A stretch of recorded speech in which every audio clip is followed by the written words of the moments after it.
අද තමයි කතාවේ අවසාන කොටස. ඉතින් මේ වගේ ඩ්‍රාමා දිගටම බලන්න කැමති නම් අපිව සබ්ස්ක්‍රයිබ් කරලා දිගටම එකතු වෙන්න. යූයොන්ගේ තාත්තා ආයෙත් ගෙදර ඇවිත්. හැබැයි ඔහු ඉන්නේ සතුටෙන් නම් නෙමෙයි. ඒක හින්දා අම්මා පවසනවා අනවශ්‍ය දේවල් කියන්න එපා කියලා. රාත්‍රී රෑ කෑම මේසෙදි මේ වෙන දේවල් බලාගෙන ඉන්න යූඩොල් අම්මා කෑම කන්න කිව්වත් කෑම ගැනීම ප්‍රතික්ෂේප කරලා ඉවත් වෙනකොට තාත්තා හයියෙන් ඔහුට කෑ ගහනවා. ඒත් යූඩොල් නැවත කෑම ගන්න පැමිණෙන්නේ නැහැ. මේ ගැන කනස්සල්ලෙන් තාත්තා අම්මට බැන වදිනවා. දරුවන් කෙරෙහි අවධානය විතරක් යොමු කරන්න කියලා. යූයොන් තමන්ගේ මල්ලිව සනසනවා. තාත්තා ඉන්නේ මාත් එක්ක තරහෙන් කියලා. ඒත් මල්ලි දැනගෙන ඉන්නේ අම්මව මේ විදිහට හසුරවන්නේ තාත්තා කියලා. ඒක හින්දා ඔහු අම්මට වෛර කරනවා. ඊළඟ දවසේ යූයොන්ගේ යාළුවා සේරා යාළුව දෙන්නට පවසනවා ඇයට අම්මත් එක්ක ජර්මනියට යන්න සිදුවන බව. යූයොන්ගේ අම්මට කෝල් එකක් එනවා යූඩොල් අද විභාග ශාලාවට ගිහින් නැහැ. ඉතින් අම්මයි වැඩිමහල් සහෝදරයයි නිවසෙන් එළියට එනවා යූඩොල්ව හොයන්න. එතකොට යූයොනුත් ඇවිත්. මල්ලිව හොයන්න පිටත් වෙනකොට යූඩොල් නිවස ඉදිරි පිටට ඇවිත්. මේ වෙච්ච සිදුවීම හින්දා අම්මා මේ ගැන ඔහුගෙන් ප්‍රශ්න කරනවා. යූඩොල් හයියෙන් කෑ ගහනවා. අම්මා යූයොන්ගේ චිත්‍ර ඉරා දැම්මා වගේ මට පාඩම් කරන්න බැරි වුණොත් මාවත් ඉරාදායි කියලා. ඒ වෙලාවේ ගෙදරට ආපු තාත්තා අම්මට මේ විදිහට යූඩොල් කෑ ගහන එකට සමා වෙන්න කියන්න කියලා පවසනවා. යූඩොල් තාත්තටත් කෑ ගහනවා ඔහුට එහෙම බනින්න අයිතියක් නැති බව පවසමින්. තාත්තා හැමතිස්සෙම ඔවුන්ව නොසලකා හරිනවා. හැමදාම අම්මට දොස් කියනවා. තාත්තා වගේ අය ගැන ඔහු පොතකින් කියවලා. තාත්තලා වගේ අයව සමාජය පහත් කරලා සලකන හින්දා ඔවුන් නිවසේදී බීජනක ලෙස හැසිරෙනවා. ඒ වගේම ඔවුන්ගේ කෝපය පවුලේ අනිත් අය මත පතුරවනවා. ඒ කියන්නේ තාත්තා බයගුල්ලෙක්. තාත්තා යූඩොල්ට ගහන්න හදනකොටම මැද්දට පනින්නේ වැඩිමහල් සහෝදරයා. මේ කාලය පුරාම යූයොන් හිතලා තියෙන්නේ ඇය නැතුව ඔවුන්ගේ පවුල පරිපූර්ණ වෙයි කියලා. හැමෝම පවුල තුල ඉඳලා තියෙන්නේ වෙස් මුහුණු පැලඳගෙන. ගියුරින් අද අධ්‍යක්ෂකවරයාව හම්බ වෙන්න විශ්වවිද්‍යාල රඟහලට ගිහින්.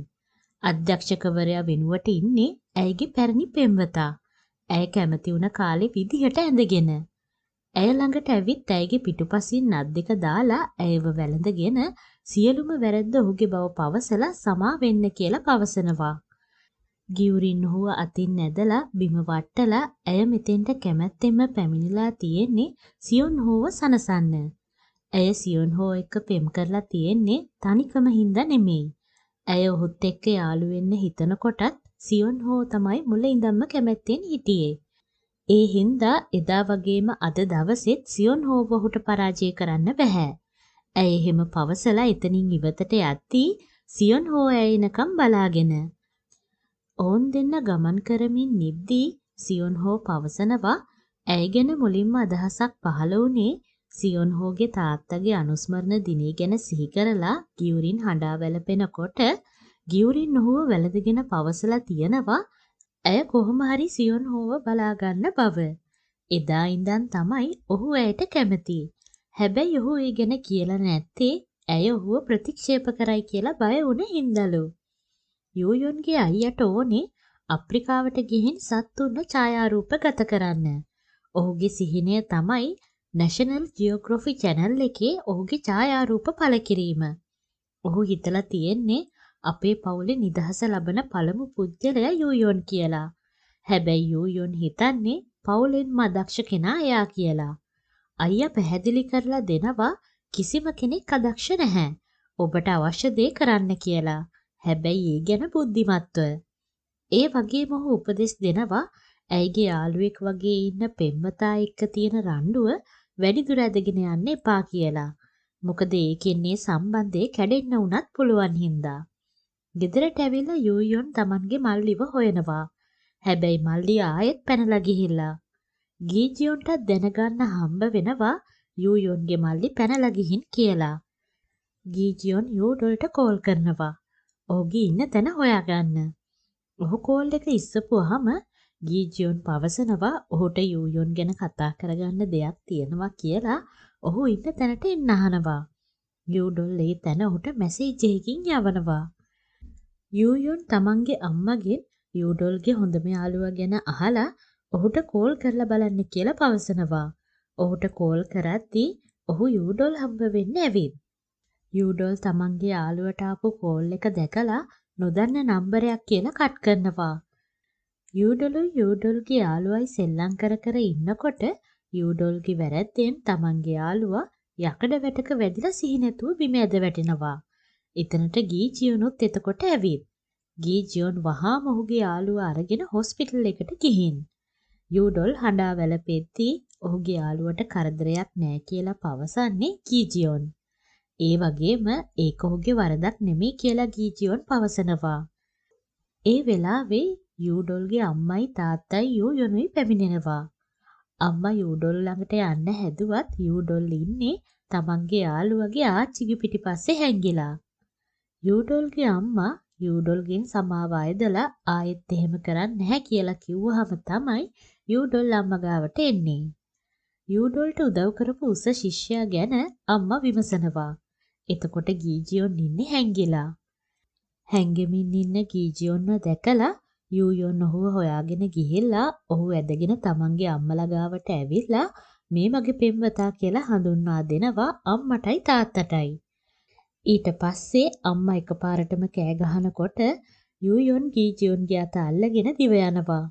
ඔවුන් දෙන්න පාරවල් දිගේ දිව යනවා. ඔවුන් දෙන්න කෙලින්ම එන්නේ චිත්‍ර සමාගම තියෙන තැනට. ගීජියොන් තමන්ගේ ජීවිත කාලය පුරාම කවදාවත් කිසිම කෙනෙක් ගැන ගැඹුරින් හිතුවේ නැහැලු. ඒ හින්දා තමයි ඔහු ඇය නිසා එච්චර කලබල වෙලා තියෙන්නේ.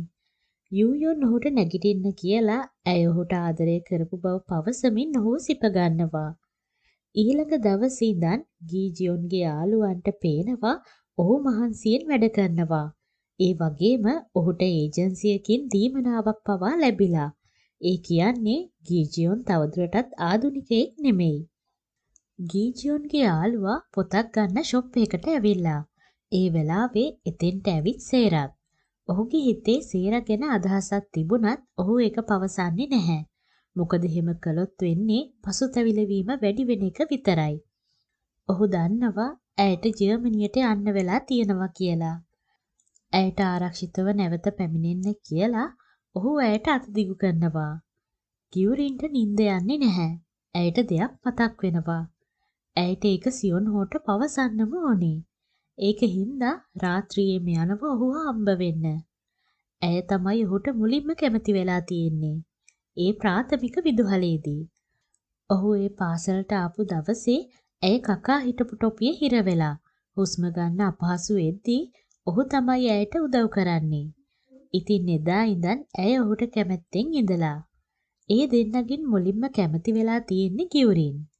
යූයොන්ගේ අම්මා යූයොන් එක්ක කතා බහ කරන්න ඇවිත් කන ගමන්.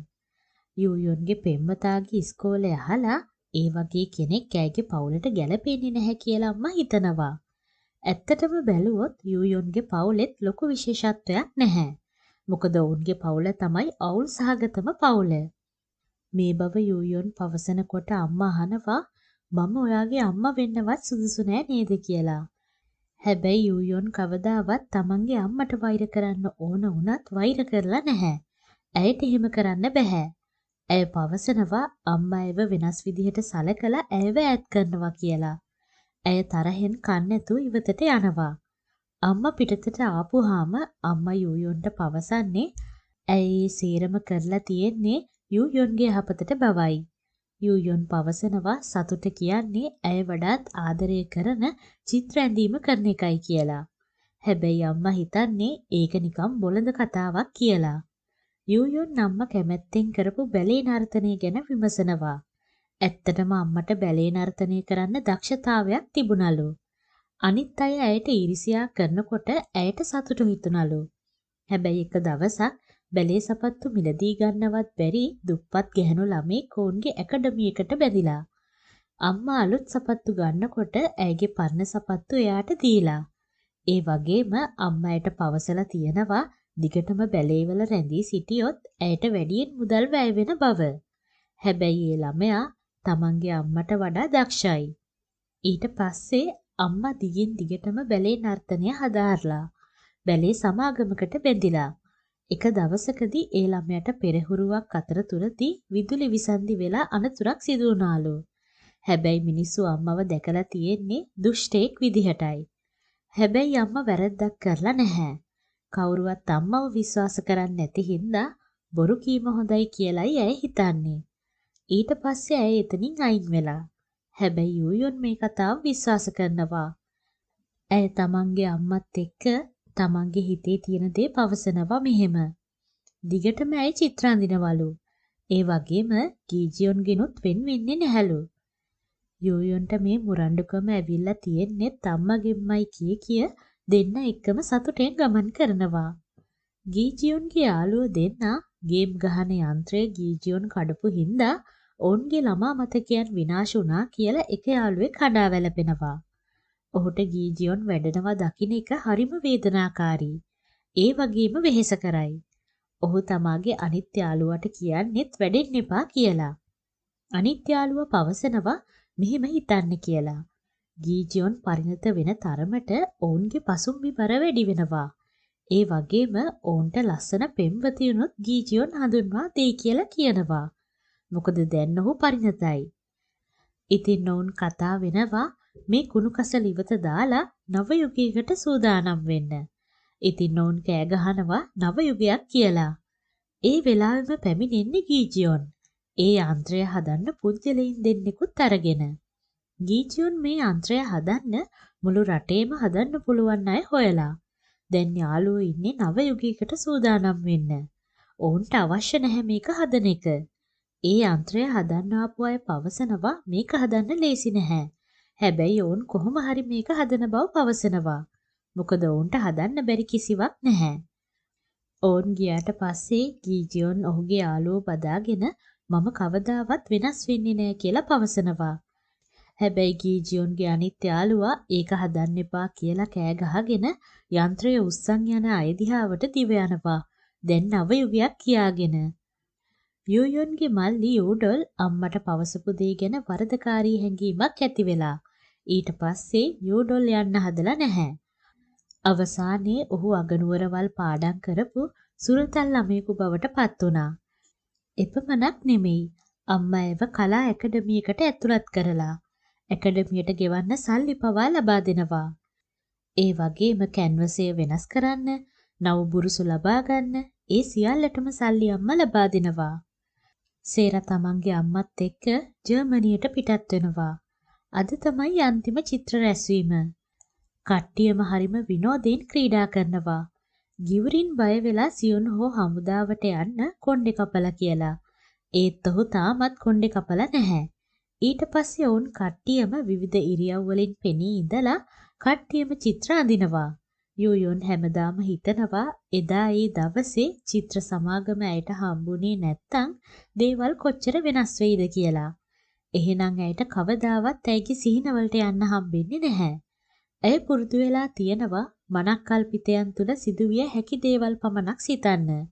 දැන් ඇය දන්නවා ඇය වගේ කෙනෙකුට පවා යමක් කළ හැකි බව. ඇය වෙනස් වෙනකොට ඇයගේ ලෝකය පවා වෙනස් වෙන බව. ඇය තවමත් බියගුලුයි. අනාගතය ගැන කනස්සල්ලෙන්. හැබැයි ඇය අතරමඟ කිසිම දෙයක් අතාරින්නේ නැහැ. මොකද ඇය තමයි ලෝකයේ විශේෂ බේබි බ්ලූ ෆිංගර්. මෙතනින් කතාව අවසන් වෙනවා. මේ කතාව අවසාන වෙනකන් රැඳී සිටපු ඔබට ස්තුතියි. ආයෙත් මෙවැනිම ලස්සන කතාවකින් හමු වෙමු.